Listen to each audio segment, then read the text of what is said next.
Este é o resultado das obras da rúa Herminia Fariña Cobián.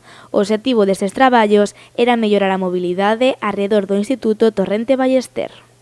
Había demasiado tráfico, entón o que fixemos foi concentrar o tráfico naquela vía que está ali arriba, que é de subida e de baixada, e que vai a dar ao aparcamento disuasorio que está encima do colexio.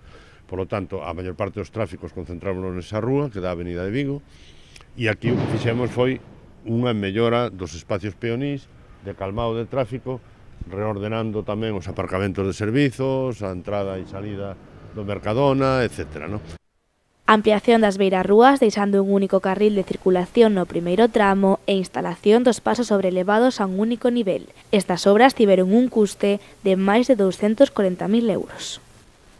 Había un certo caos que xeneraba problemas de seguridade vial, non? E, polo tanto, fixemos esta actuación, que é unha actuación pequena desde o punto de vista económico, pero moi importante desde o punto de vista conceptual, e nun barrio, ademais, que está crecendo moito e que ten os mesmos dereitos que todos os barrios da cidade e que o centro da cidade, non?